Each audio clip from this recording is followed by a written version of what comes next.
मालेगाव शहरात चोरी केलेल्या एकूण 7 मोटारसायकली 1,50,000 रुपये किमतीच्या जप्त करून कॅम्प पोलीस स्टेशनचे पोलिसांनी एका इसमास घेतले ताब्यात।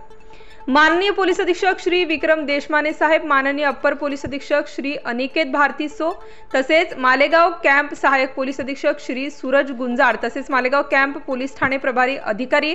पोलीस निरीक्षक श्रीमती ज्योती गडकर यांचे सूचना व मार्गदर्शनाखाली मालेगाव कॅम्प पोलीस ठाणेकडील दाखल गुन्हा रजिस्टर नंबर 184/2024 भारतीय न्याय संहिताचे कलम 303(2) प्रमाणे दिनांक 29 जुलै 2024 रोजी या गुन्ह्याचा तपास चालू असताना दिनांक 29 जुलै 2024 रोजी घटनास्थळावरून सीसीटीव्ही फुटेज मध्ये दिसणाऱ्या इसमाचा शोध घेतला असता इसम नामे प्रमोद दिलीप बच्चा, वय 35 वर्ष, राहणार रोकडोबा नगर,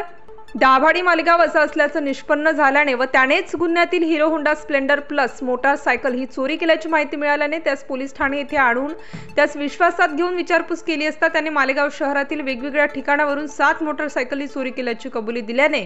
त्याच्याकडून दाखल गुन्ह्यातील एक hero Honda Splendor plus motorcycle व इतर 4 hero Honda Splendor plus motorcycle व एक बजाज प्लॅटिना मोटारसायकल, एक HF डिलक्स अशा एकूण 7 मोटारसायकल 1,50,000 रुपये किमतीच्या हस्तगत करण्यात आला असून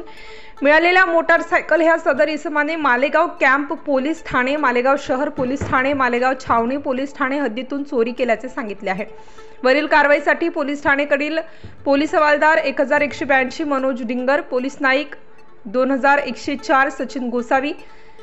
पोलीस नाईक 1541 हितेश भामरे, पोलीस नाईक 1011 योगेश मोरे, तसेच विशेष पथकातील पोलीस शिपाई 1538 राकेश जाधव, पोलीस शिपाई 2699 राम निसाळ यांनी कारवाई केली असून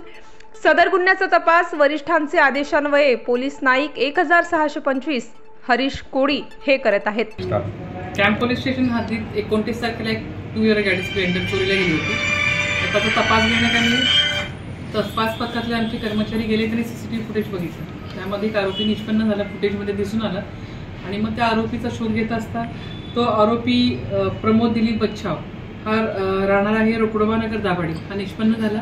आरोपीकडे कसून चौकशी केली असता त्याच्याकडून जवळ 6 ते 7 गाड्या आतापर्यंत रिकव्हरी झालेल्या आहेत आणि अधिक तपास करत आहोत। स्टार न्यूज साठी मोहसिन पठाण, नाशिक।